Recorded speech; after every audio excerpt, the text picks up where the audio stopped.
Good evening, everyone, and welcome to the British Library. My name is Xerxes Mazda, and I'm Director of Collection and Curation here at the Library, and so it's my pleasure to welcome you this evening. Now, we have over 1.7 million items, and that's just the physical items. We have an equivalent digital collection, and as you can imagine, the collection is constantly growing and constantly growing rapidly. And tonight, that's what we're going to be focusing on. We're going to be looking at some of our key, most eye-catching stories around some of our new acquisitions. And the one thing that all these objects, all these collections have in common that we're going to be looking at tonight is that their acquisition has all been helped by the British Library Collections Trust, which has helped fund them. And I'd just like to say how grateful I am to the Trust for the funding it provides us year on year for some of the best things, some of the most wonderful things that we're collecting. So without further ado, I'm going to introduce you to Mariana Warner, who is Chair of the British Library Collections Trust.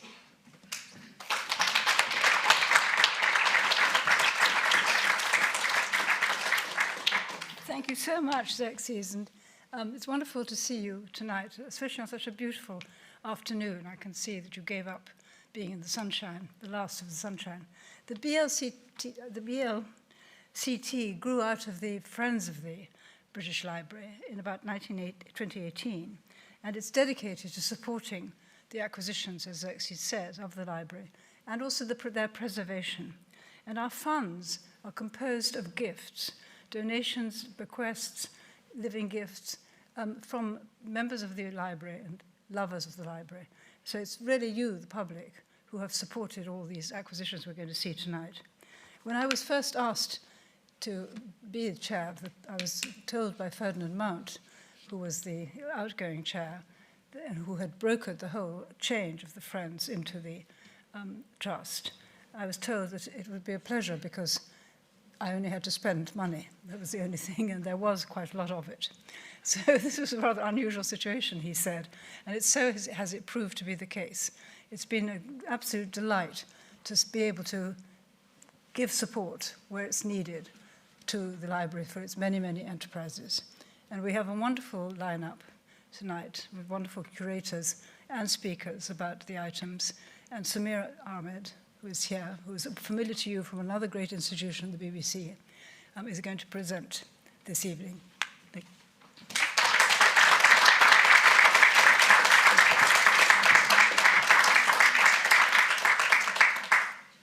Thank you so much, Marina. I'm a huge fan of the British Library, and in my own small way, I've helped with an acquisition, which is, some of you may know, last year, I uncovered the earliest complete concert recording of the Beatles at Stowe School, and John Bloomfield, the then 15-year-old student who made the covert recording and kept it for 60 years, decided to tell me about it and very generously wanted to give it to the nation, and it came to the British Library, so it is here and digitised. So it was a real thrill to be asked to spend an evening in the company of some of the brilliant curators and writers who know about the value of things that are kept here at the British Library. So the event's going to be basically a tour across 8 centuries, sort of a bit of time travel. We're going to be featuring unique manuscripts, books, archives, letters and music that are now here at the library being looked after on behalf of you, of us all, and for generations of researchers to come. So it is thanks to a very high degree to the support of the Collections Trust. Each of these objects will be presented by either an expert curator or a guest speaker, or in some cases by both. So we're going to start. And I should say, when you've spoken, I might ask one question on behalf of us all that has piqued me, intrigued me from what you presented. So we're going to start in the 14th century with the reign of the English King Edward III. And to start things off tonight, please welcome Julian Harrison, who's Curator of Medieval Manuscripts here at the British Library.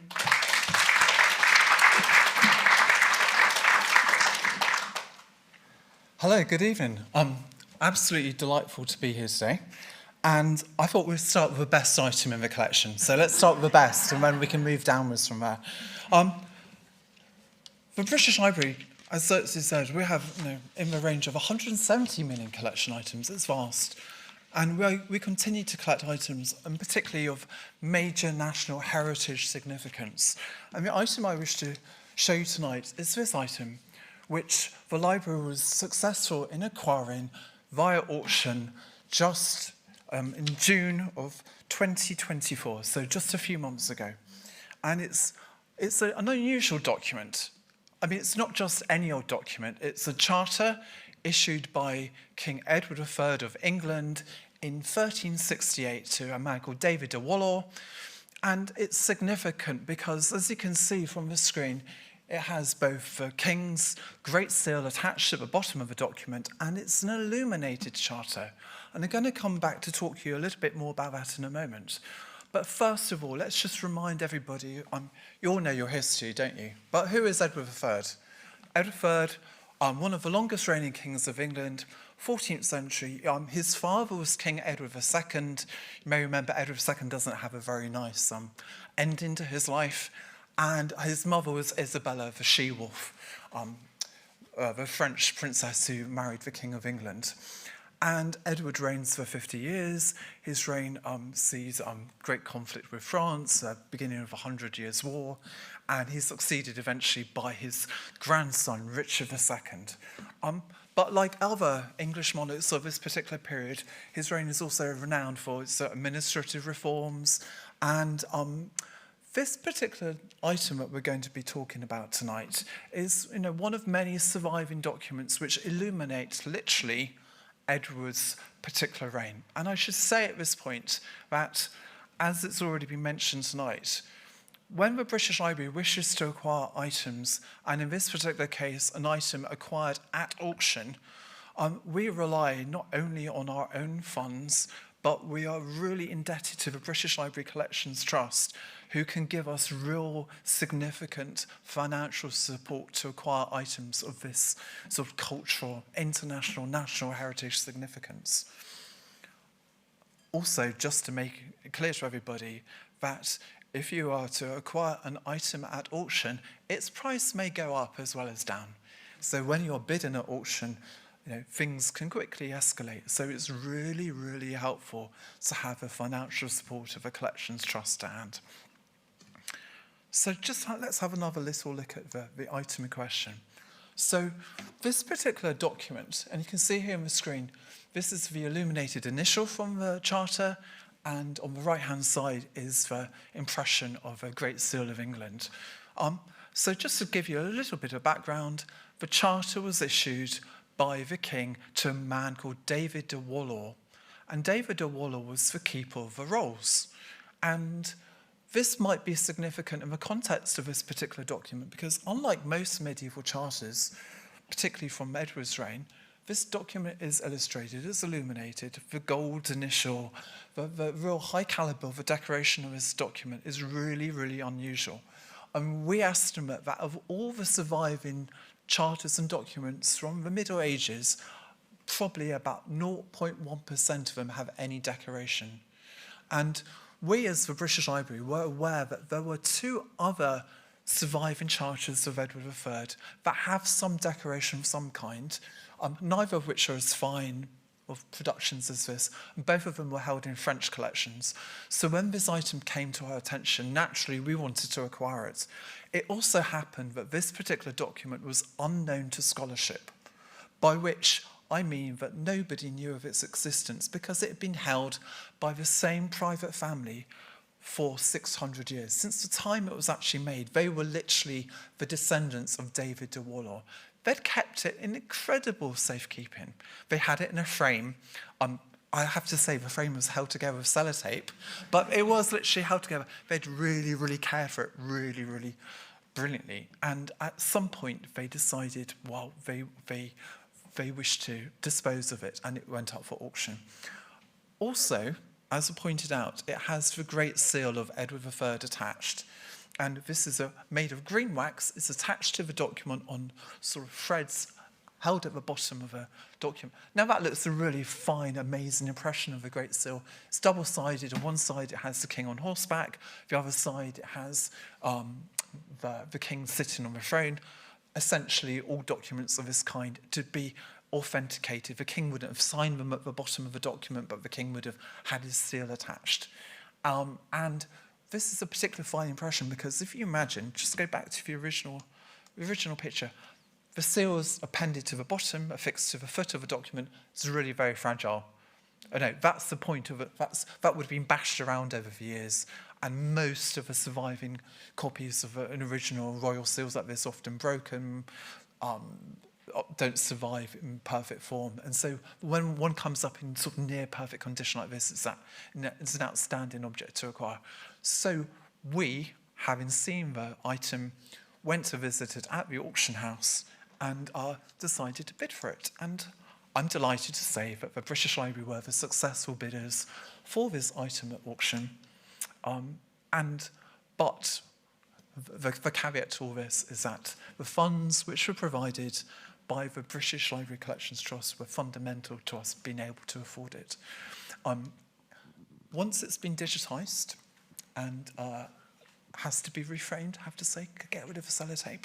Once that's all been done, it'll be available for our researchers to consult in our manuscripts reading room. We will potentially put it on display in our treasures gallery. And like all the other 170 million collection items that the British Library is responsible for, they are there for the public, both nationally and internationally, to come and examine in person in our reading room. Thank you. Maybe it's a trivial question. Why do we think it was so illuminated when you said most others weren't? Yes, nice question. So the person who received the document, David de Waller, so he's the keeper of the rolls, so he actually looks after the royal seal.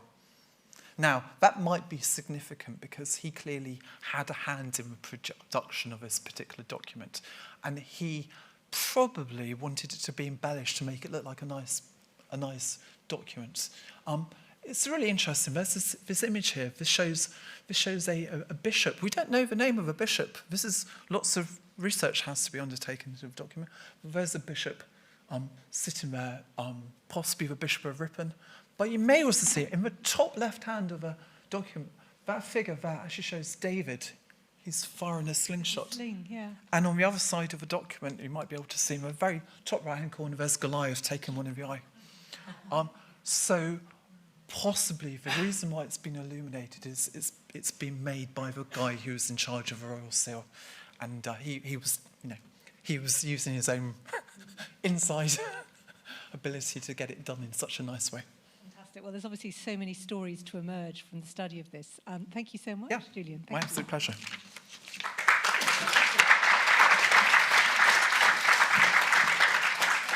So we're now going to move a little bit further ahead in time to the very early 17th century, a really interesting time, soon after the death of Elizabeth I.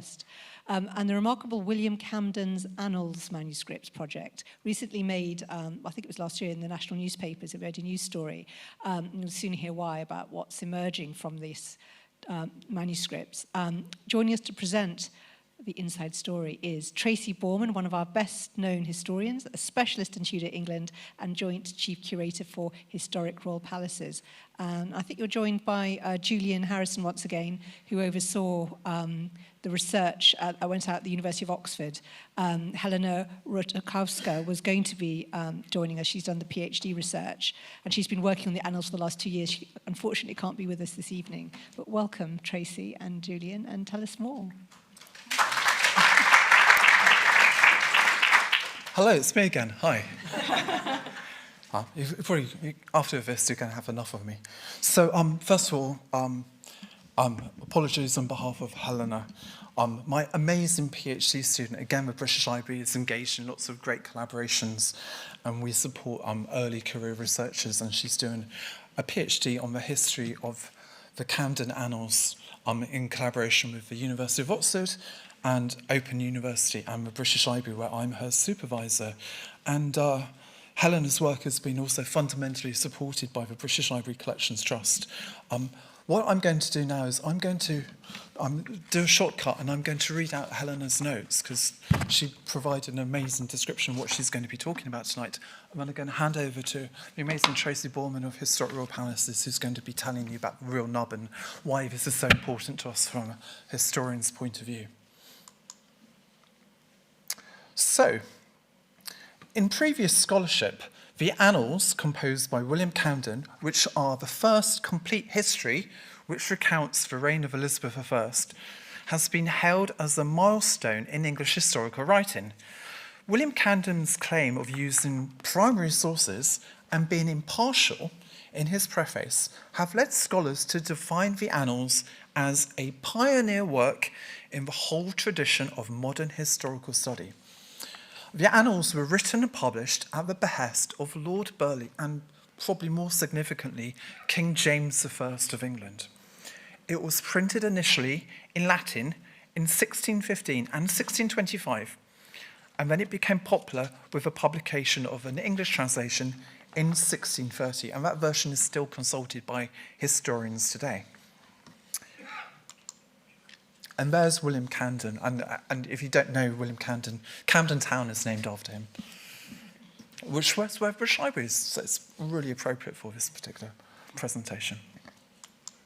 Yet, considering that the original Latin draft manuscripts of the Annals survive at the British Library, and they contain multiple versions of this particular chronicle, it's remarkable how little attention has been paid to them to analyse how William Camden constructed his narrative. So these manuscripts, and they belong to something known as the Cotton Collection, and they're in the Faustina Press. They consist of roughly 4,000 heavily revised pages bound in 10 volumes. And these pages are full of crossings out, paste downs, and corrections. They're written by several different hands, one of which is the hand of William Camden. In his correspondence, Camden actually stated he never wanted the Annals to be published in English during his own lifetime. And he proclaimed how unjust carpers the unlearned readers are. But then more recently, in 2023, exactly 400 years after Camden's death, the British Library inspired more interest in these materials when we announced their complete digitisation. And that digitisation, which included specialist imaging, was generously funded by the British Library Collections Trust. And I should just point out here that as well as funding acquisitions, this was the first time that the Collections Trust had provided money for a scientific project of this kind. And through that imaging, we were able to reveal that by transmitted light photography, no fewer than 65 pages of original text, which had previously been glued over and covered up with a new narrative, had been made visible for the very first time in 400 years. So this is really, you can see something that nobody in our parents' lifetimes before us for 400 years has ever seen these hidden pages. The digitisation provides us with an unparalleled opportunity to witness Camden at work as an early modern historian.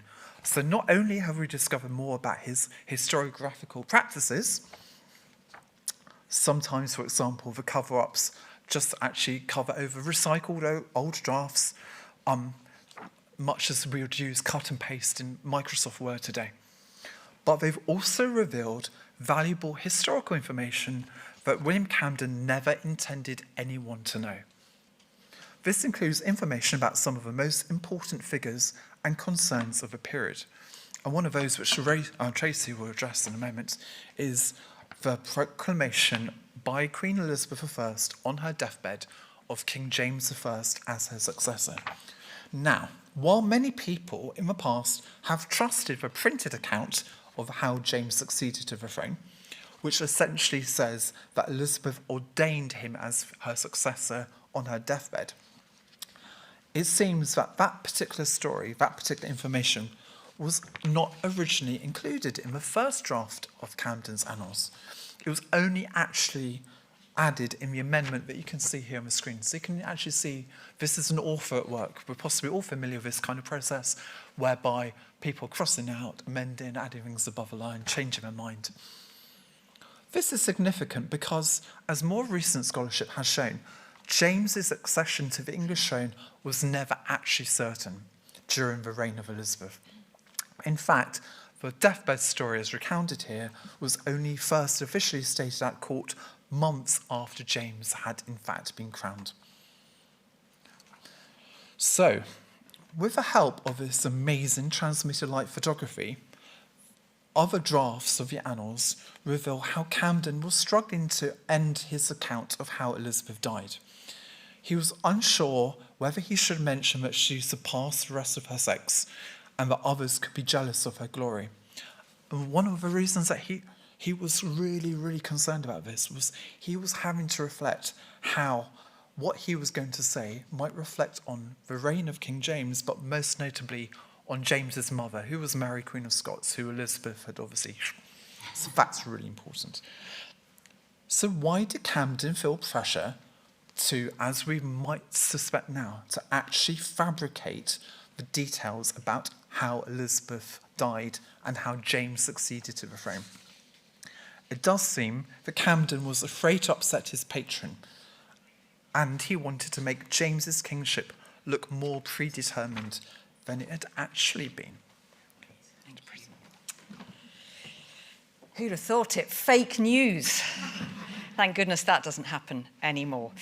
So Elizabeth I, she owes an awful lot to William Camden. He has been seen as her most sympathetic biographer, and he was certainly her first biographer. And she is the reason I became a historian. I am a super fan of Elizabeth, and I'm not alone. She has gone down in history as one of the most celebrated of British monarchs.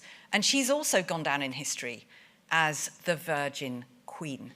So famously declaring, "I will have but one mistress here and no master." She told the first parliament of her reign that she was not minded to marry.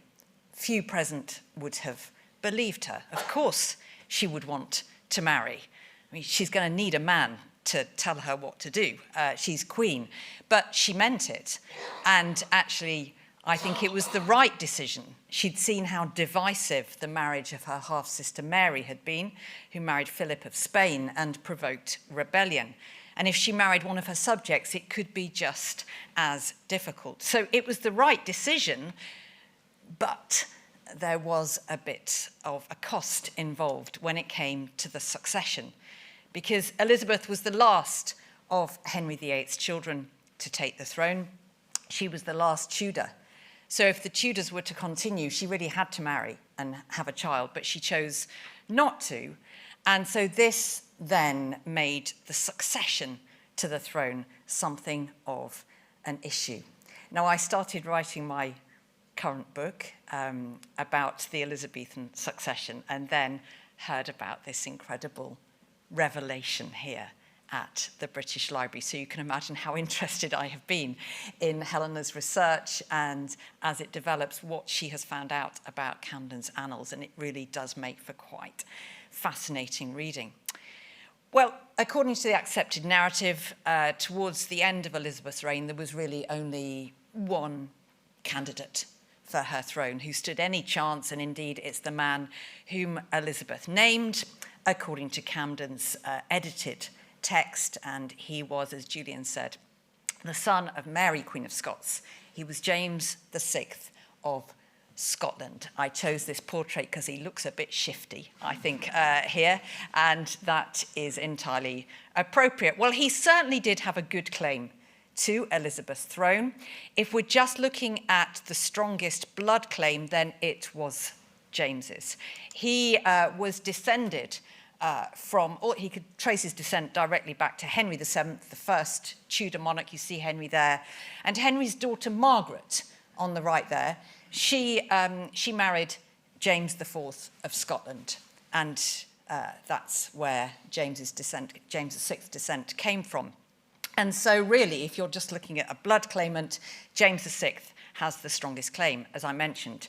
But Henry VIII, he did rather like to meddle with things, and he meddled with the succession. He did not want his throne passing to a Scot. He was at war with Scotland for most of his reign. So on his deathbed, he left a will that excluded the Stuarts from the English succession and favoured the line of his younger sister, Mary, who first married the King of France He soon died, and then she married Charles Brandon. So it was their heirs who were really in line after Henry's own children. So actually it wasn't as clear-cut as we might think. And this debate about who had the greatest right to Elizabeth's throne raged throughout her long reign, and it particularly raged in the later years. Speculation reached fever pitch, and as Elizabeth approached the end of her life, a contemporary historian, not Camden, wrote a book about this, about all the contenders, and there were no fewer than 12 people who might have inherited Elizabeth's throne. And I show you here just some of those candidates. James's chief rival, shown in the centre there, was Arbella Stuart. She too, though, was descended from Henry VIII's elder sister Margaret, not his younger sister Mary. When you look at Mary's descendants, they are there top right. Margaret Clifford, she was descended from Henry VIII's sister Mary. And the other contenders, bottom left here, he was one of the strongest. He was Edward Seymour, and he married Lady Catherine Grey, sister of the 9 Days Queen, Lady Jane Grey. Lady Catherine Grey was descended from Henry VIII's sister Mary. And so she was named in the succession for many years, and they had 2 sons. So those 2 sons were really in line for the throne. And then we have bottom right there, Henry Hastings, Earl of Huntingdon. He's not related to any of the Tudors, but he can claim his descent back to the Plantagenets. So he has arguably even better blood than the Tudors. And then we have a kind of rank outsider, top left, the Infanta Isabella, daughter of the King of Spain, who can trace her ancestry even further back than the Plantagenets, and then it all gets a little bit ridiculous when you look at the other claimants. So in blood terms, yes, James was the strongest, but Henry VIII's will had complicated that, as had English common law, because according to that law, the English crown and English lands even could not pass to an alien, somebody not born on English soil, and James, by that definition, was an alien. So it was far from being clear-cut, but thanks to William Camden, this scene, this imagined scene by a Victorian painter just was enacted, or not quite. Camden never claimed that James was actually at Elizabeth's deathbed, but he said very clearly that in her dying days, she named the Stuart king as the next king of England. And this is slightly corroborated by contemporary accounts that say Elizabeth was actually beyond speech, so she couldn't name anybody. But when asked, will it be the King of Scots, ma'am, she lifted her hand to her head and drew a crown over it to signal her assent. So if that account is to be believed, then Elizabeth really did want James, but there's so much room for doubt, and we could so easily have ended up with somebody entirely different on Elizabeth's throne. Thank you very much. Tracy, yes. So excited, I forgot to pick up my microphone. How much do we know of what's in these newly discovered over-pasted lines? Well, thanks to Helena's research, we know an awful lot. And as Julian was saying, some of it is just redrafting. So it doesn't really change the sense that much. It's just William Camden, he's very meticulous. He changes the wording. Other times he changes facts, and they can be like minutiae of what happened at a battle and how many horses were involved. And he's changed his mind after new research, and he's increased the number of horses. But there are 2 or 3 quite key pieces of information that he alters. Now, this, I would argue, is the most key, the succession and the fact Elizabeth didn't actually name her heir, as he later claimed. But he also changes the text regarding a certain gentleman called Valentine Thomas, who was apprehended in 1598. And Valentine Thomas was found on the Scottish borders, and he claimed to be plotting to assassinate Elizabeth with the involvement of James VI, who was losing patience that she would ever die and ever name him heir. And Camden pasted over that original account and changed the wording quite significantly. So this is huge. In historical terms, and particularly in Elizabethan history terms, it's explosive. I can't overstate how significant this discovery is. Absolutely, you conveyed that so wonderfully. Thank you so much, Tracy. Thank you as well, Julian. Thank you.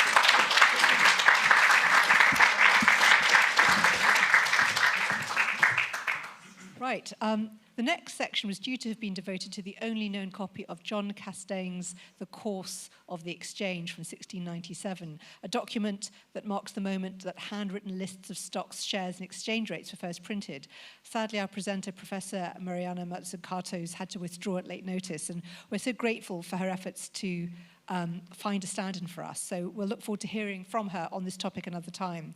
But we now are going to jump forward in time, another few centuries, to the 19th century and the world of one of the most popular and accomplished poets of the Victorian age, Elizabeth Barrett Browning, revealed through a collection of wonderful letters. And our guest speaker is Fiona Sampson, who in 2021 published Two-Way Mirror, The Life of Elizabeth Barrett Browning, which is as close to a definitive biography as we are likely to get. Fiona is also a widely published poet, writer and academic, and the former editor of Poetry Review, and she received an MBE for services to literature in 2017. And she's joined by Alice Zamboni, curator of modern archives and manuscripts here at the British Library. Welcome to you both.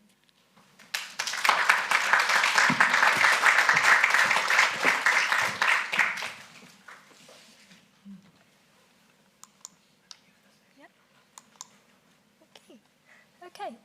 Thank you very much then. So the collection I have the pleasure of introducing to you tonight arrived at the British Library just a few months ago in April 2024, and it was held in these 5 green slipcases and 21 tiny volumes bound in cloth and leather.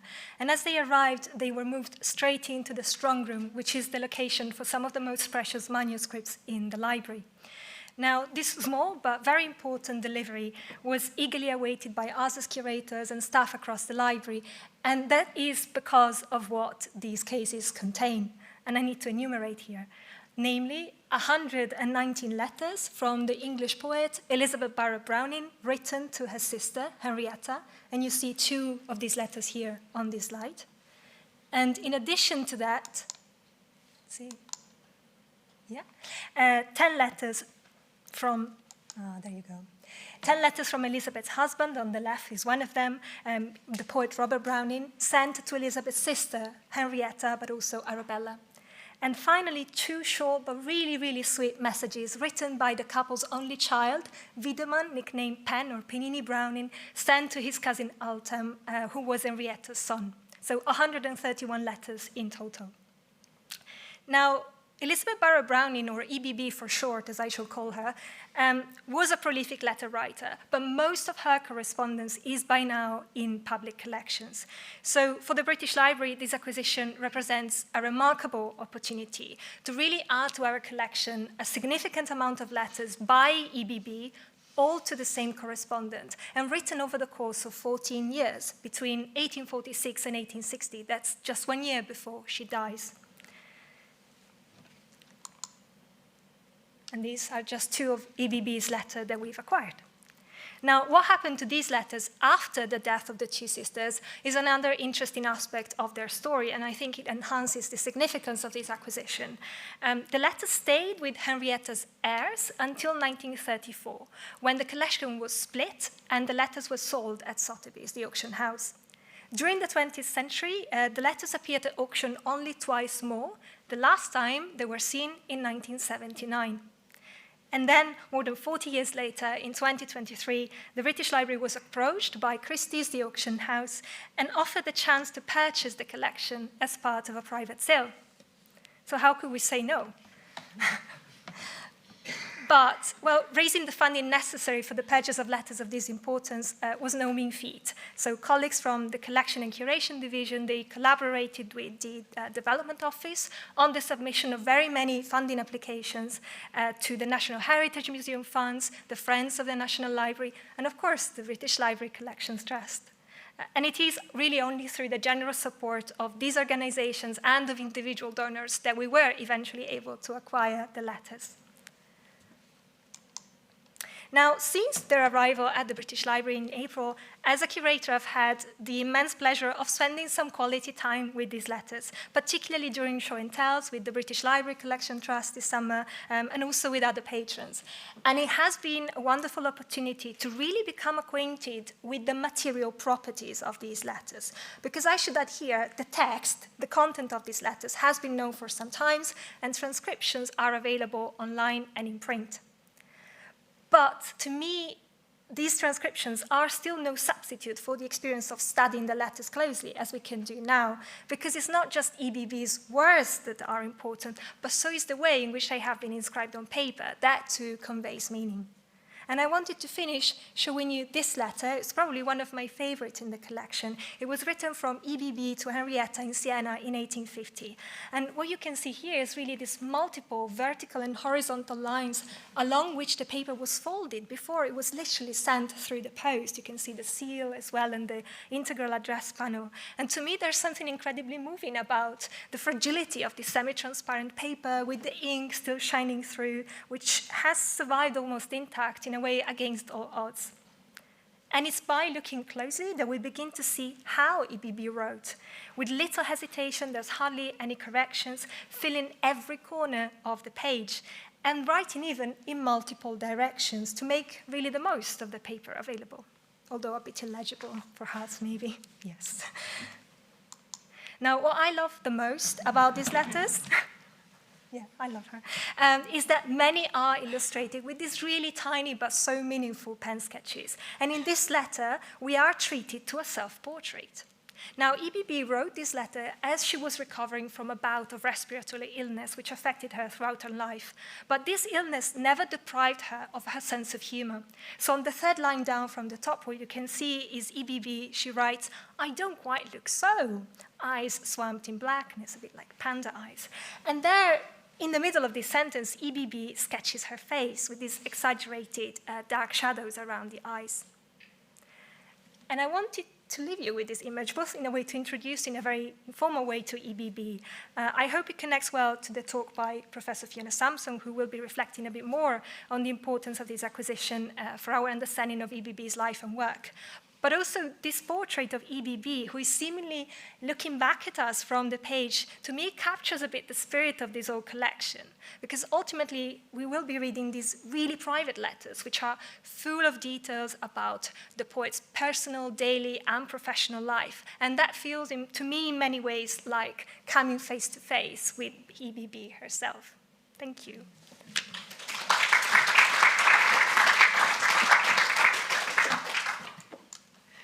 Thank you, Alice. And here's another portrait of Elizabeth, of EBB.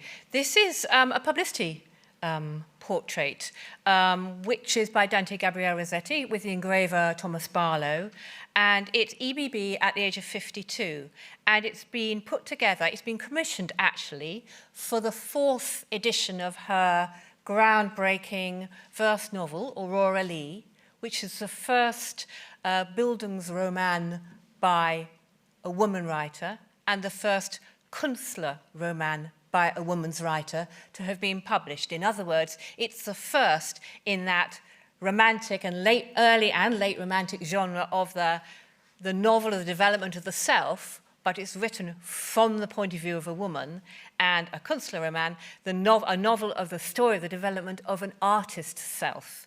And this is for the 4th edition of what is by now an international bestseller. And in the words of Robert Browning, it's to correct certain horrible libels on humanity which have been circulating. In other words, unflattering portraits of the writer that have been circulating. So she's a literary superstar. And why does that matter to us now? Well, it matters because not only was she a pioneer in many ways, but because her pioneering work had such an enduring influence. She used her international literary stardom within the content of her writing to advocate for abolition, for an end of child labor in factories, and above all, to advocate for Italian independence. And she became known as a heroine of the the Risorgimento and was given a heroine's state funeral when she died in 1861. She's also very influential internationally. She changed the course of North American writing. She was part of the Young America movement, even though she was a Brit.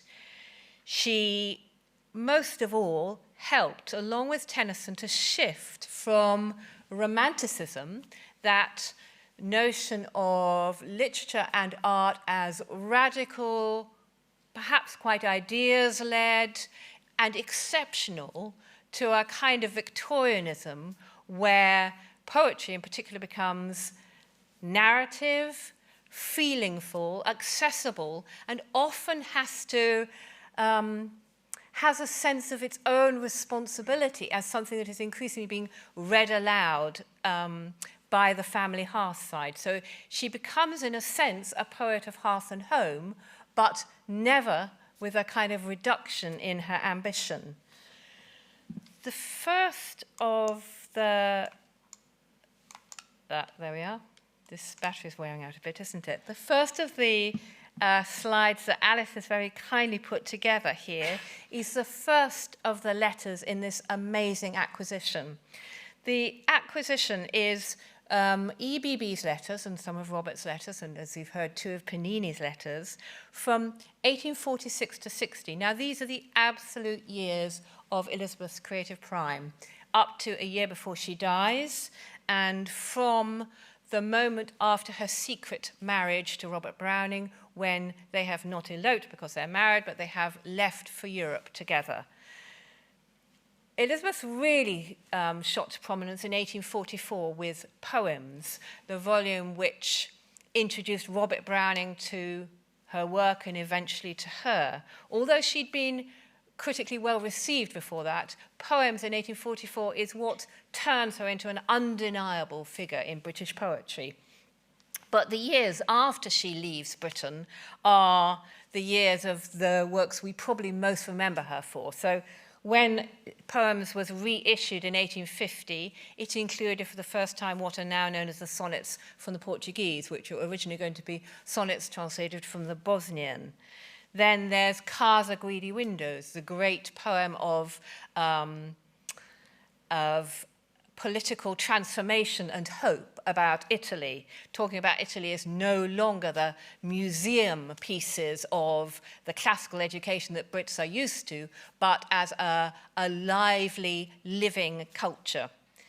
Poems Before Congress, the last collection she wrote, published in her lifetime, which is again led by poems about the Italian political situation, again advocating for independence, and of course Aurora Leigh in 1856.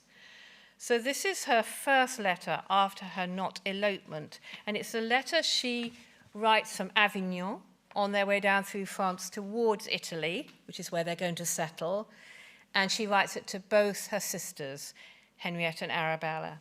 And among other things, she says, I thank and bless you, my dearest, dearest Henrietta and Arabelle, my own dearest, kindest sisters. What I suffered in reaching Orléans and at last holding all these letters in my hands can only be measured by my deep gratitude to you, because she's reading for the first time the reactions of her family to her departure. The delay of the week in Paris brought me to the hour of my death warrant in Orléans. My death warrant, I called it at the time. I was so anxious and terrified. Robert brought me in a great packet of letters, and I held them in my hands, not able to open one, and growing paler and colder every moment. I got him to go away for 10 minutes to meet the agony alone, and with more courage so, according to my own habit, you know. And besides, it was not right to let him read. They were very hard letters, those from dearest Papa and dearest George. And so this is the moment at which she discovers she has been disowned by her father, and to a large extent, to begin with, by her brothers, but not by her sisters. So it's an absolutely crucial letter in the story of that unfolding life. Now, this next letter is from a few months later. This is Robert and Elizabeth settling in Florence. They've been in Pisa, where she's already had a miscarriage. They didn't quite settle. Now they're trying Florence because Pisa felt too far off the beaten track. And here you hear the EBB, who is the sort of the soul of domesticity. She's playing at house, and when you hear her talking to her sisters about this, you realize how painful it was for her to be disowned by her father, because she was a deeply familial soul. She was the eldest of 12, of whom 11 survived. And she was born in County Durham, but from the ages of 4 to 22, there was an idyllic family childhood in a Herefordshire huge country estate. Before the family fortunes were lost, there was a move to Sidmouth and then to London, not originally to the famous Wimpole Street, but eventually. And here she is, she says, "As soon as we had fixed ourselves, I persuaded Robert to get a piano, and we have a good one, a grand one, a German one, including the hire of music, for about 10 shillings a month." Her letters are very pragmatic, all sorts of details about how to mend your clothes, how much things cost.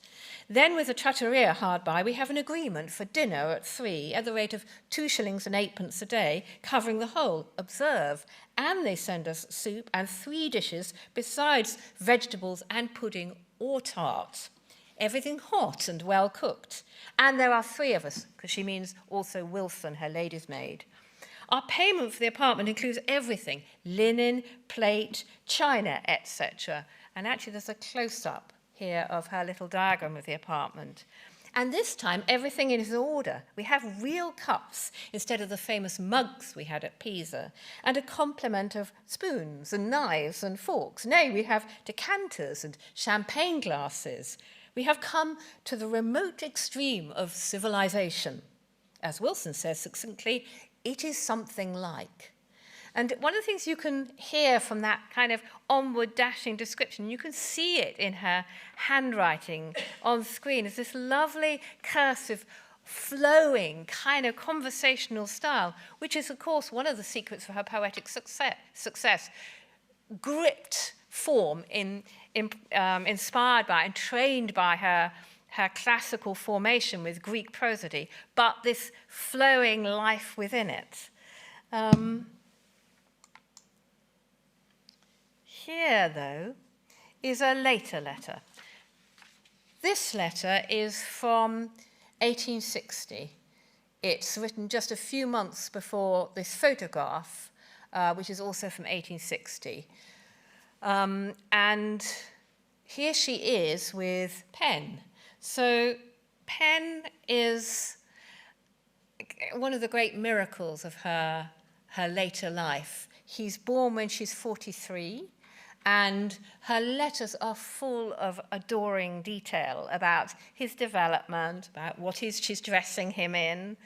They are in Rome when this photo is taken and when this letter is written, because by now, since 1858, every winter she's been going south to Rome for her health, as every summer she has to escape Florence to the country for her health, because famously Elizabeth Barrett Browning lived with chronic health difficulties.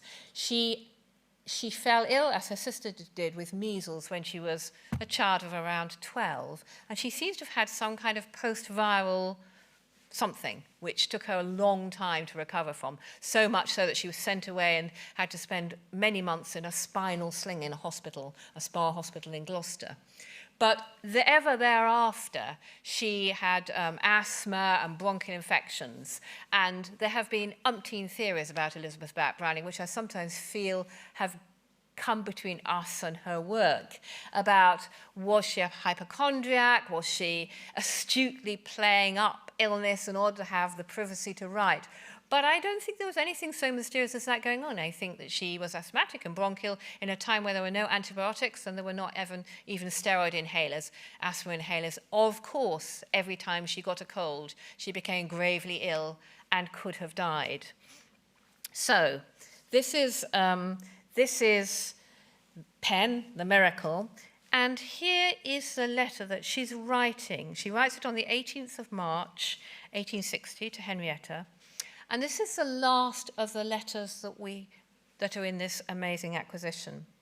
She says, she's been talking about schooling and how they can't bear to send Pen away to school. Dearest Henrietta, how I should love to see the children together, but I can't say how it will be. My health has been more frail, though I'm quite well now, understand, than usual since last summer, and it would be inexcusable to run risks by late staying in England. I am not fit for it. Also, you talk much at your ease of our travelling from south to north and back again, as if it were no strain whatever on our finances. 4 persons travelling, for I can't travel without a maid, and a house to be paid at Florence, while we pay again in Paris and London. And you talk of our bringing Pen's pony to England, as if we really could. You consider, don't you, that Robert and I have a golden leg apiece. Then she goes on, then there are Italian affairs. We should probably have more fighting after the voting. The Emperor is in most difficult circumstances, both in France and with regard to Europe. That astute head, say his enemies.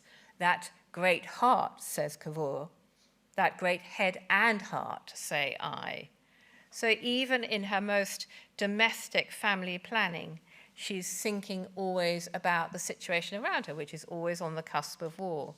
And our last slide is the drawing room in Casa Guidi, which was her home with Robert from 1848 until her death in 1861. This is largely a reconstruction, although the mirror you can see is the original mirror, and there is, for example, Elizabeth's own original couch from Hope End and the family homes thereafter.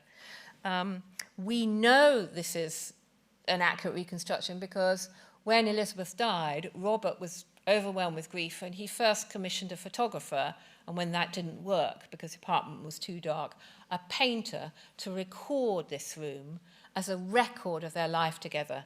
So many famous people had passed through its doors, for example, Hans Christian Andersen.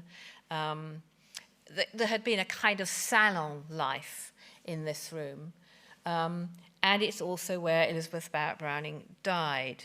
So in June 1861, as if she had a kind of premonition, she rushed home to Florence.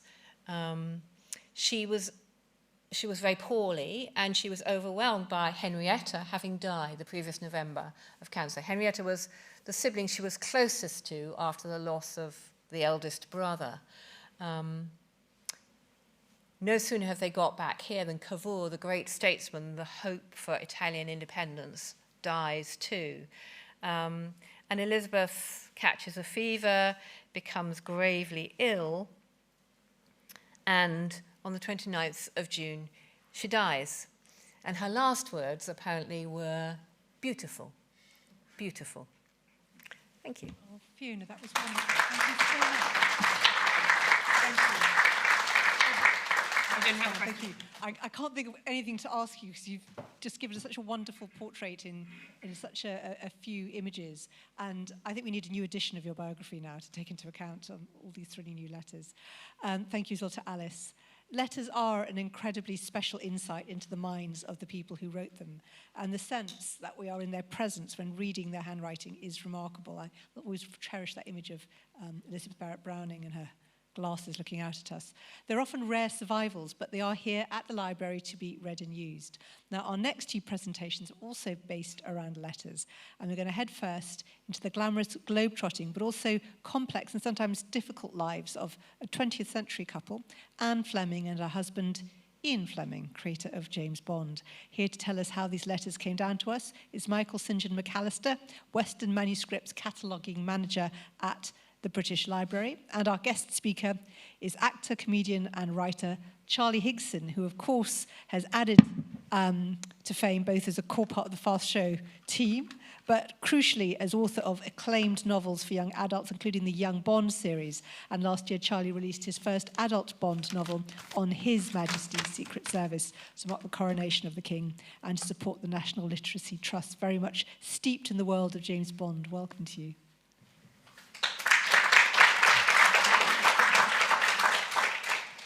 Thank you very much. It's a delight to be here, and thank you for all coming out. Yes, I'm the Western Manuscripts Cataloguing Manager, and as part of our sort of cab rank style of working, I had the good fortune for this cab just to arrive at my desk when I needed something to do, and something needed cataloguing, and it was this collection which we acquired in 2021 with the generous support of the British Library Collections Trust. It's a very, very important collection for quite a number of reasons. The collection comprises mostly unpublished and previously unseen letters from both Ian and Anne Fleming. It's relatively scarce in that Ian Fleming was not an habitual letter writer, unlike his wife, who has a whole volume of her letters published. There are Ian Fleming letters dotted around, but it's particularly scarce for this amount of letters as well. It's a large collection. It's 100 letters from Ian and 50 from Anne. I haven't been able to definitively confirm this, but I've got a feeling it's possibly the largest collection of Ian Fleming letters in public hands. Another reason for its significance is of course it's a two-way correspondence. Most of the collections we acquire the letters of Graham Swift or J.G. Ballard or Admiral of the Fleet Keynes. It's letters they've received. Most people don't keep copies of the letters they've sent, but because it's between a man and a wife, we've actually got both two-way correspondence here, so we see both sides of the story. It's not an exact correspondence. It's, let's say, 100 from Ian and 50 from Anne, but there's certainly enough there to give you a very good flavour of their lives. Another reason for its importance, I think, is the duration. It covers their entire relationship from the early 40s right the way through to Ian's death in 1964. And finally, and perhaps most obviously, the significance lies in the content of the letters. It gives an intimate and detailed insight into their relationship. From the complexities of their early days when Anne Fleming was still married, not to Ian, to somebody else. It touches on the absolute heartbreak of the death of their daughter after just, I think she lived for just 8 hours in 1948. It goes through their married life, which was tempestuous, turbulent. They were both prone to extramarital affairs. So there's a lot of angst, a lot of anguish, a lot of hurt, a lot of pain in letters. Equally, there's a lot of what you'd call traditional love letters, expressing the depth of the feelings for each other. They talk about the raising of their son, Caspar, as well. They talk frankly and at length about their respective health issues. They were both widely travelled. Ian himself spent 3 months every year in Jamaica writing.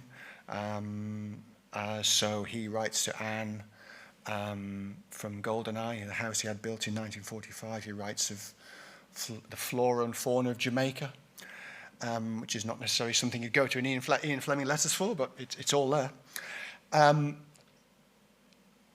Their social life was well, veritable who's who of anybody who was anybody in those days. They were enthusiastic partygoers. They were enthusiastic gossips. Being apart, they often went to parties alone. They'd then write to each other about who they met and who went off with whom and so on. And they'd gossip about their circle and what a circle it was. Noel Coward, Truman Capote, Alfred Hitchcock, Lucian Freud, Laurence Olivier, Vivian Leigh, Rex Harrison, the Duke and Duchess of Windsor. I mean, it's just, they all went through the Fleming's orbit, and they all were referred to in these letters. And obviously, perhaps the last element of the content of the letters is significant is, of course, Bond, James Bond. I've always wanted to say that. So Ian will write, he touches on inspiration for plots, characters, stories, titles. Octopussy, for example, was the name of a coracle that was given to him by Blanche Blackwell in Jamaica. He writes of the progress of his writing, or sometimes the lack of progress. He writes occasionally of his dissatisfaction with some of his work, and even with Bond as a character. Amazing to think of that now. And lastly, he also touches on the possibility of TV and film rights, and well, we all know where that ended up. So, all in all, it's a multifaceted collection, which we're absolutely delighted to have. I'm now going to hand over to Charlie, who knows a lot more about James Bond and Ian Fleming than I do. Thank you.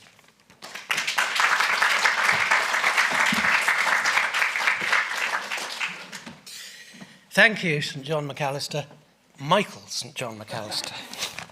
Yes, I'm here to lower the tone of the evening and introduce some old school sweaty male energy in the form of James Bond and Ian Fleming. And it was mentioned before about that, the connection you get if you've got someone's actual letters. And for me, as a writer and a huge fan of James Bond, and someone who's been fascinated by the character of Ian Fleming, who was a very complex character, to actually sit down, and I came in a couple of weeks ago, and Michael brought out all the letters, and I'm going to come across a bit sort of fanboy and fetishistic, but to actually touch those pieces of paper and to hold those pieces of paper that Ian Fleming had held and had typed onto, and often at the end of the letters actually by hand adding an afterthought, is very profound. You have that extraordinary connection, and those thoughts have come straight out of Ian Fleming's head through his typewriter onto that page, and he's sharing them with us after all this time. And for me, it was really exciting to actually see those personal letters, particularly as most, if not all, of the actual manuscripts of the James Bond books are actually owned by wealthy American collectors. They will collect anything to do with James Bond and will spend any amount of money. I met one the other day who had even bought one of the aeroplanes from one of the films for his private collection. He already had about 20 of the cars, but he thought, oh, I need an aeroplane. So, so here we have, amazingly, this direct connection with Fleming and with Anne as well. And through the course of these letters, we do follow this extraordinary relationship. It reads, if you read these letters, and I had to stop myself from reading every single letter because I only had a couple of hours, but it reads like an epistolary. I've written the word epistolary, but I've never known how to actually pronounce it. A novel written in the form of letters, and it does show every aspect of their relationship. And it starts as we... Have we got a slide of it? Have you got a slide to show us? Yes, I have. This is the very first one in the collection. This was written by Ian while they were still having an affair. She had married her husband. Well, while she was married to her first husband, she was having an affair with Ian. He died in the war. She expected Ian to marry her at that point, but he refused. He said he was not ready for marriage. He didn't want to settle down. And so she went off and married Lord Rothermere, the proprietor of the Daily Mail, as you do. And they carried on their relationship, and this letter is written while they're still having the relationship. I mean, it's extraordinary, as I say, that these letters have ended up here at the British Library. They've not been snapped up by an American collector, but they've been donated directly by the estate, but also extraordinary that these letters still exist, because they're very frank and personal and direct. And Anne kept these letters that Ian wrote to her while she was still married to someone else. And he kept saying to her, you've got to destroy them. I don't want him to read them. I don't want anyone else to read them. They're just for you. But amazingly, we do still have them. And The early letters, they read a bit like a sort of excited schoolboy with his girlfriend. You know, there's a lot of, it's like written like a sort of lovelorn, insecure teenager. There's a lot of, I love you, do you love me? I'm so excited, I can't wait to see you, do you miss me? And there's lots of endearments in it. There's, what have we got? We've got sweetheart in this one. He's always calling her my love, my sweet love, baby, and in one letter, bitch, but used as a term of endearment. They did have quite an extreme relationship. And I mean, Ian's writing, even in these letters, is fantastic. He was a born journalist. He had an amazing eye for detail. He had an amazing ability to kind of sum something up very quickly and grab you and hold your attention. I quite like this letter because it's written on a wonky typewriter, and it's the writing is half black and half red, and also because there's a great sign-off at the end from Ian, which shows a slightly macabre sense of humour there, the arrow saying blood, the shape of things to come. And, you know, as a Bond fan, to see, this is one of the first ones written from when he built his house in Jamaica, GoldenEye. You can see, and, you know, similar to the EBB letters, that's written on very thin airmail paper, which you can see right through. And the letters are very personal. They weren't written for posterity. They weren't written for anyone else to read. They were written for each other. They're very direct, very personal. And I think both of them would have been absolutely flabbergasted if they knew that these letters were going to end up in the collection of the British Library and that somebody would be doing a talk about them. Because, as I say, they are very, very personal. Anne's writing is pretty slapdash and rough. And the thing about both of the approaches to this writing is it's very stream of consciousness. It's just, here is something I'm thinking, I'm just writing it down. It's not thought through. It's not like these days where you can draft an email several times. And, you know, I mean, Anne was very, well, she was educated as a debutante. She came from an aristocratic background. Unlike Ian, he came from a wealthy background, but it was new money. And one of the things she was obviously not taught as a debutante was good handwriting. But, you know, I'm going to give an example of some of the personal things that are written here, if you will excuse some of the language. I never dare hope you will miss me like I miss you. Oh, I hope you are safe at home and missing your black bitch. She means black-hearted there. And I long for you, even if you whip me and whip me, because I love being hurt by you and kissed afterwards. And darling, I hope you're feeling well, and we'll have Irish orange juice and eggs tomorrow morning. Ian Fleming was famously a sadomasochist, and there's a lot of that in the James Bond books. And Anne seems to have been a willing partner in this. There was something about her, I think, of the sort of the posh lady on a pedestal who wanted to be in private, between consensual adults, to be sort of treated like dirt, as it were. And there's a lot about him spanking her, whatever, through these letters. And they had that, you know, at the time, they had a very racy sort of society relationship. It seemed to be expected of everybody in that world that you would be having multiple affairs with people and sleeping with everyone's husband or everyone's wife. There's a little note here that Anne has written where she says, "It is astonishing that I cannot be in any capital in the world for more than a day without meeting some woman with whom you have had carnal relations." So there was something of James Bond about Ian Fleming. And yes, these letters are considerably more racy than the ones of Elizabeth Barrett Browning. But, you know, there was darkness. They both had health problems. He suffered a lot with his heart from early on. He also suffered from depression. And in some of the letters, that's as mentioned, you can see the one here. Listen, my darling, please be honest with me about your chest pains. He was very much a man and a man of his time. He didn't particularly talk about these things, kept them bottled up inside, but she was kept trying to get him to properly see doctors. And I mean, the other thing we see through these letters is the way that a relationship changes. And that, as I say, when she first thought Ian would marry him, he didn't. And he was reluctant even when eventually she left Lord Rothermere and they did marry. He sort of eventually gave in. And you can see through these letters that he sort of almost enjoyed it more when it was an affair, when it was dangerous and exciting and illicit, and the idea of settling down always terrified him. And famously, he said that he wrote his first James Bond book, Casino Royale, just before he got married.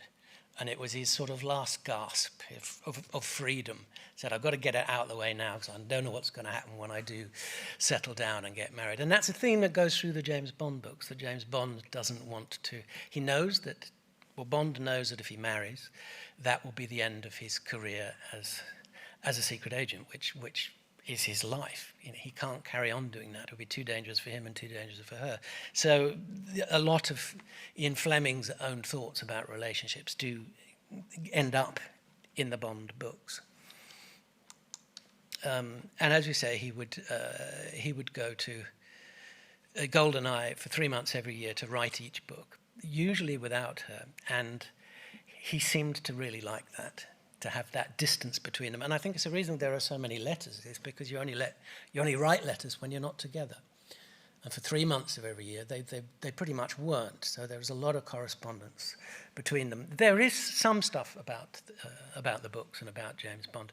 Frustratingly, not as much as someone like me would like to have of his thought processes. But it does come through. And Anne was always a bit unsure about the book. She moved in a very sort of highfalutin circles with a very intellectual set, and they were all a bit snooty and snobbish about Ian, and he had to pretend to go along with that, say, oh yeah, they're just a bit of fun. But it did hurt him, because he actually thought that he had written some very important books. So yes, you can see you might write another page of your novel before then, which is not exactly a long literary discussion. Yes, and I hope you have arranged some peaceful, not over-emotional golf for yourself this weekend. And no women. Your Hoover has arrived, and I will bring you eggs next week. But in some of the letters, when the relationship isn't going great, they do dig into it a bit more. And there's a very telling letter here that Ian wrote. Where are we? We behave together in an uncivilized way, and we love in the same way. You're surprised that I wish to spend all my evenings alone, and I'm surprised that you prefer company. Not the people you would choose, but just any people rather than none. You hate silence, and I prefer it. You are natural, and I am unnatural. I don't see how we can marry in these days and be happy when the way we love each other mostly is like furry animals. If once you had had dinner in bed with a book, rather than downstairs with Hugo and Esmond and the dogs, and spotty footmen, I would have thought that you had secret places stronger than the bars of the cage. But your life bears down on me with such an insistent weight that I can't push it away and isolate you and see you clear without your chosen carapace. And he adds, I mustn't write like Hugo. That was Anne's brother Hugo Charteris, who was a very acclaimed novelist of the time. So you can see there that Ian, like a classic writer, he actually wanted a quiet life. He wanted to be left alone. He didn't want to be partying every night. But Anne seemed to be driven to want to spend her time socializing with all these other people, because she really didn't have anything else in her life. And I do want to read this one, because it's a little poem, although it's not laid out like a poem, that Anne wrote back to him after one of his letters. Just another thought. Your philosophy is splendid in a selfish kind of way when your hair was black and curly, but not now it is grey. For you're well over 40, and I fear you're getting fat. You're apt to be forgotten and just an old bad hat. This clear, familiar face is not accustomed to neglect and still has the capacity to make other men erect. So if by chance you meet a pretty Biarritz slut, just pause for thought and hesitate before you stuff her up. So they were quite open with each other about how they lived, and I think they had to both pretend that it didn't hurt, that was just a bit of fun and that was the way they were, but things were difficult for them. I don't want to take too long. There are so many letters here I could share. This one I thought was really interesting. This is the first one he wrote on his famous gold-plated typewriter that he was given. And he's a bit like a man with a new laptop, showing off about all the new tech. My love, this is only a tiny letter to try out my new typewriter and to see if it will write golden words, since it is made of gold. And later down the page, he writes about their newborn son, Casper, and he says, and I know he will grow up to be something wonderful because you have paid for him with so much pain. It was a difficult birth and spent a long time in hospital. And that is actually very poignant because Casper had a very troubled life. He inherited his father's depression and eventually died of a drugs overdose when he was still a very young man. And as we mentioned before, there was a lot of socializing and there's a lot of gossip in the letters. Anne has this social whirl of snobby types. And Ian out in Goldeneye, you can see he's sort of slightly grumpy. All these people come to visit him. In one paragraph in one letter, he mentions both Oscar Hammerstein and Alfred Hitchcock. And then famously, Truman Capote turns up. He'd been meant to be staying with someone else, but he didn't like them, and he came and kind of imposed himself on Ian, who didn't really know what to do with him. And he takes him round to visit Noel Coward for drinks and dinner. And Noel Coward was his best friend and neighbour in Jamaica. And he says, what would RF and Co. say if they knew the company I keep? A couple of very famous gay men. And then Capote makes Ian take some tranquilizers, saying it will change his life. And Ian writes in the letter that he had hoped that it might make him a better person and might relate better to Anne, but it didn't work.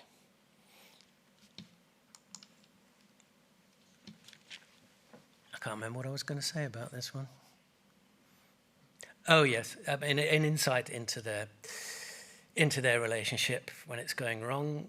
Although the thing was, they did stay together right to the end. I mean, he died when he was in his, he was 56, I think. So despite everything, they were in love with each other and they did stay with each other and back each other up, although Anne is responding to a letter from him here. She says, I think double bed love is not your kind. Double bed love meaning a normal domestic married relationship. He likes the thrill of illicit sex. And she says, reading your letter, you mentioned bad old bachelor days.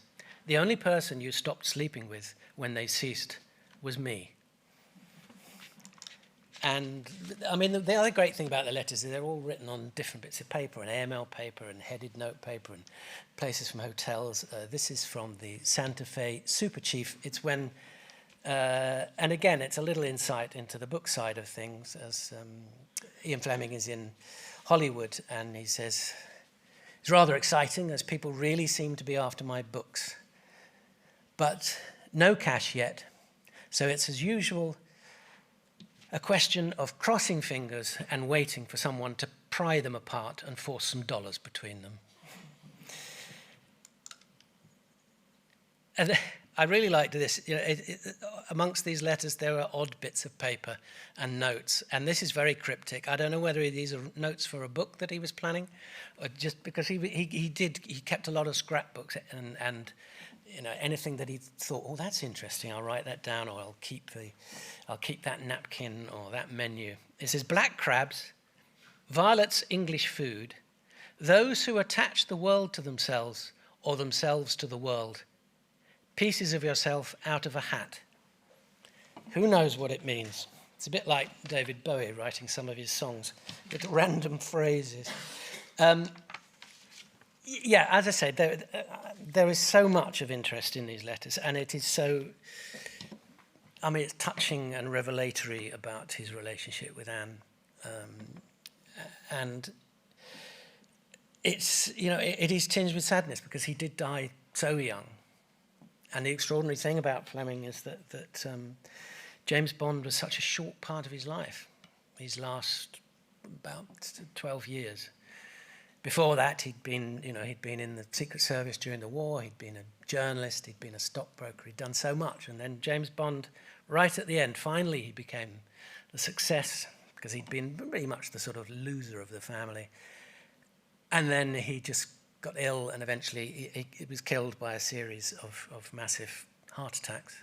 But as I say, I do think it was quite touching that, despite everything, he and Anne stayed together to the end. Thank you. Sorry. I couldn't resist reading out that sentence. I will allow you to whip me for 20 minutes without squeaking. Jesus. Charlie, it must make you feel a bit uncomfortable in some ways to be seeing stuff that's so personal. And yet, obviously, as someone who knows the world of James Bond and Ian Fleming's writing so well, you've spoken with such, I think, care and emotion about the insight into this couple's relationship. I wonder if you can already see things from those letters that might be ideas to work into books, given that there is such an overlap, isn't there, between some of the things that drove him and some of the things that emerge in the character of Bond? Yes, I think very much the character of Bond. You know, Ian liked to play on the fact that he had lived a bit of a James Bond lifestyle, which he had, but he was also a writer, so he spent most of his time sitting by himself at a typewriter.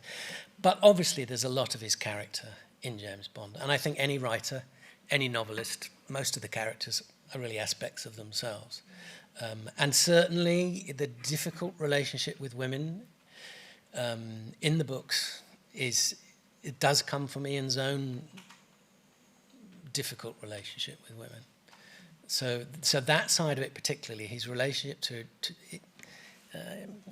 how he thought about relationships and settling down is from his own life. He was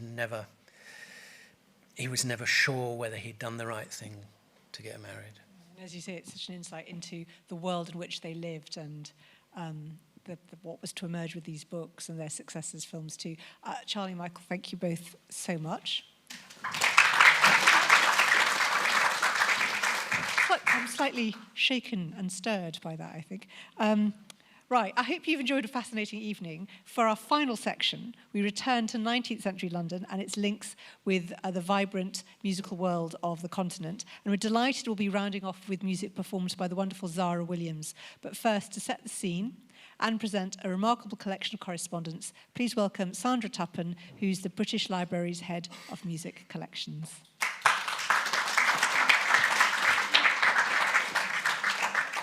Thank you very much, Samira. I'm going to talk about a collection of letters, a rather different collection of letters from the one that we've just heard about, that the British Library acquired last year. Just to set the scene, though, I'd like to take you back in time 150 years to the London of the 1870s. If you were to step out from here onto the Euston Road then and think you might like to hear some music this evening, you'd have quite a lot of different options. You might fancy popping down to the newly opened Royal Albert Hall in Kensington, perhaps to hear a big orchestral concert or choral music. Or you might fancy something a little smaller scale, perhaps some chamber music at one of the Central London concert venues. Or you might just fancy going back to your house or your lodgings in London, opening the lid of your piano and having a bit of a sing-song around the piano with some of your friends, or just playing some piano music to amuse yourself. But whatever music you experience on this night in 1874, it will be live music, because this is before the invention of the radio and music recording technology was really only just starting. So music was basically live, it was everywhere, and it was very participatory. Many people enjoyed singing as amateurs, or they played the piano or the violin, and music was something that many, many people engaged with. And underpinning all of this live music performance were music publishers. they produced the printed music that people performed from. And a key figure in London in the music publishing industry right through the second half of the 19th century was a man whose name really isn't very well known today, George Augner. Augner was born near Frankfurt but moved to London in the early 1850s. He started out importing printed music to England, but soon moved into publishing music himself. And by the time he retired, more than 50 years later, in 1910, he had published with his firm thousands and thousands of pieces of music, most of it for amateurs, but not entirely so, but lots and lots of music that was easy enough to be performed by amateur musicians. And when Augner died in 1915, his firm continued to publish music. The company was taken over a couple of times in the 20th century and eventually became part of a music publishing company that's very much going today, Stainer and Bell. And I'm very pleased that we have the managing director of Stainer and Bell, Anthony Kearns, here tonight. And it's thanks to Anthony that this acquisition came about, because while browsing the shelves of the archives at Stainer and Bell, he came across some packets of old letters, which when they were investigated further, turned out to be a really rich collection of letters from all sorts of musicians to George Augner.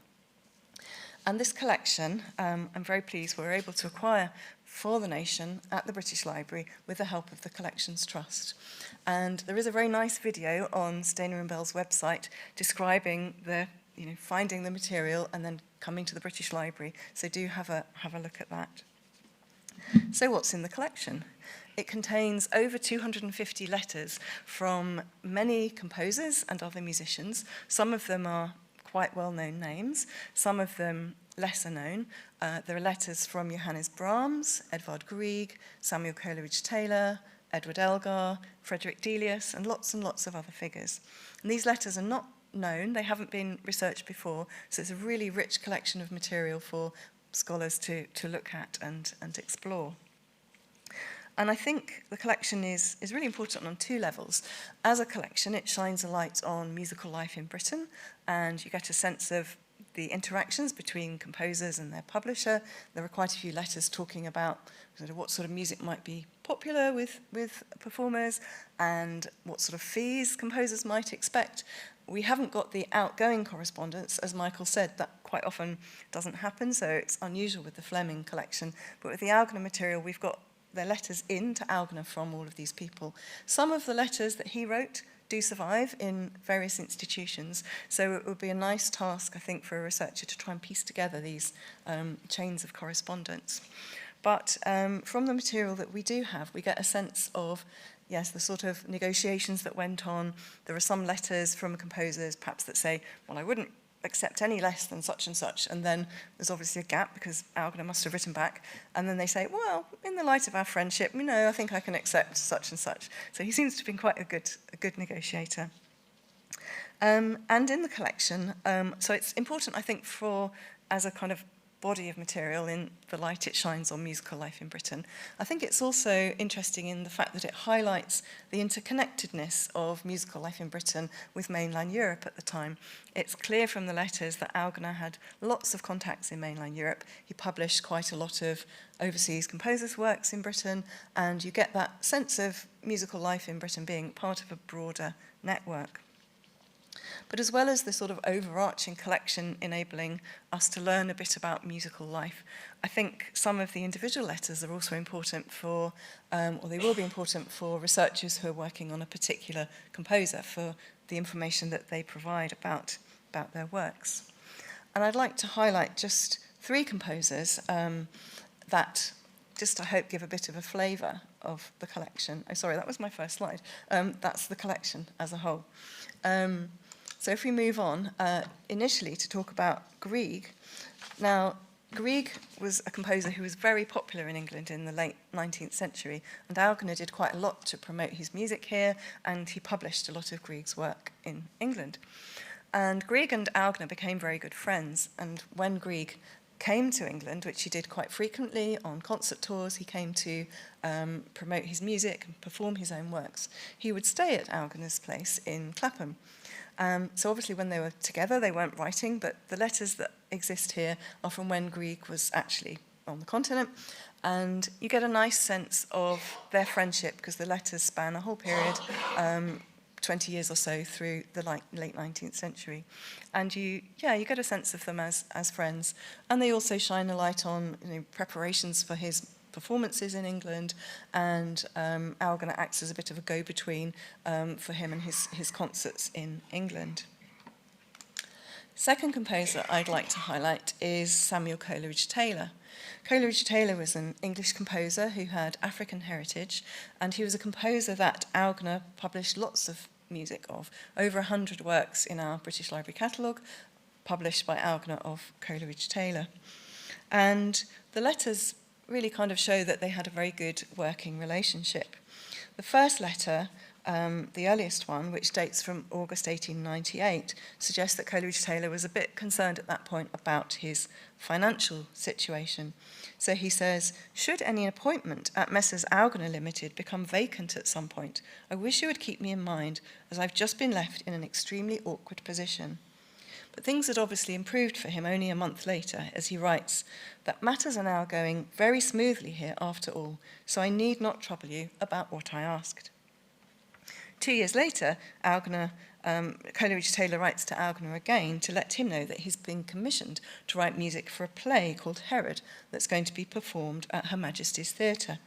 Herod was a play by Stephen Phillips, staged by the actor and theatre manager Herbert Beerbohm Tree in 1900. Coleridge-Taylor asks Algernon if he'd like to publish a suite of pieces that Coleridge-Taylor has arranged from his incidental music. And Algernon was evidently happy to do so, as he published several different versions for different instrumental combinations. And we're going to hear an extract of his arrangement for piano of the suite. And this work seems really to be hardly known at all today, so I'm really pleased that we're able to bring the music to you today. Finally, just to highlight what I think perhaps for me is one of the kind of top items in the collection in terms of not being known and what we learn about a composer is a letter from Brahms. There are 2 letters from Brahms to Algernon talking about publishing a new edition of Brahms's piano music, which Algernon was going to do. And Brahms was a very well-established composer by the time he was writing these letters in 1877. He had a bit of a reputation for being a difficult man, but the letters are very cordial, and Brahms is very full of praise for Algernon's work to bring out this new edition of his piano music. And I think what's particularly nice about this second letter is that it reveals a little bit about Brahms's composing practices. He talks about using the metronome to work out or record what speed his music should be played. So a metronome is a clicking device that you can set to beat time, so many beats a minute. And this was a tool that composers were a little bit ambivalent about. And he says, "As to the metronome, I'm sorry, I don't know how to manage it. The few occasions when I tried the marking or a friend did it for me, I had subsequently to consider as failures. As far as I know, this is everyone's experience. I call to mind Beethoven and Schumann. At the moment of marking, one thinks one is sure, but much surer one is afterwards to have made a mistake. The machine, indeed, is not a live pulse." So here we get a little insight into the composer's thinking about how fast his new music should be played and just sort of what sort of interpretation people might want to put on it. So let's now move on to hear some of the music discussed in these letters. We're going to hear first 2 of the waltzes that Brahms that Algernon published in this new edition of his works, numbers 8 and 9, and then an extract by Coleridge-Taylor of his music from Herod, which is a movement called Breeze Scene. And I'm very pleased that we have here the pianist Zara Williams to perform them tonight. Zara is an undergraduate piano scholar studying at the Royal Academy of Music here in London, and she's hugely passionate about performing lesser-known works and undiscovered works by diverse composers. So please welcome to the stage Zara Williams.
I always like to speak a little bit to audiences before I perform, just so it feels a bit more personal that way, rather than I come in, I play, and then I leave.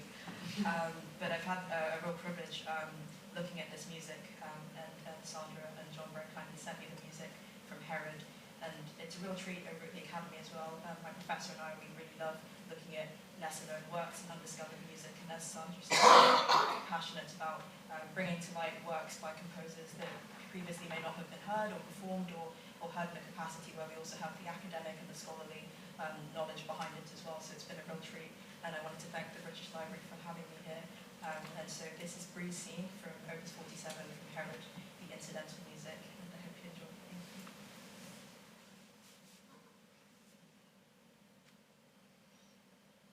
Thank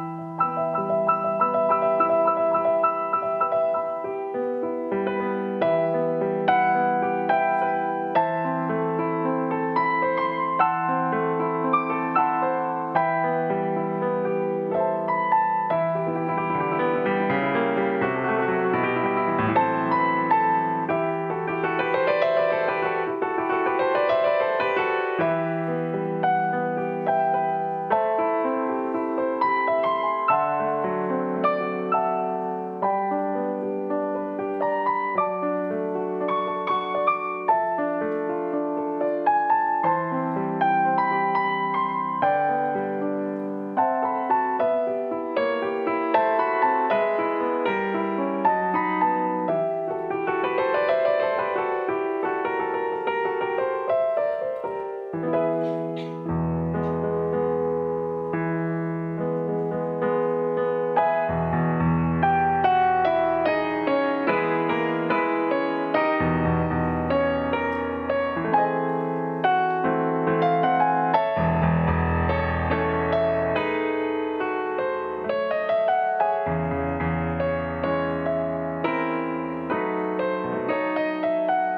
it's just up to me now. It's my great pleasure to thank everybody. I wanted to thank in particular the members of the committee with whom I work and who made all this possible, but also John Fawcett, who is the head of events here at the British Library and created this evening and put it all together. And you can see these marvelous slides that I didn't even know were going to happen. And that's all the work of the curators. And of course, I want to thank all the speakers, very much indeed, the curators and the external speakers who came in. And to Zara Williams for this lovely final concert. And to you all for coming. Thank you so much. Good night.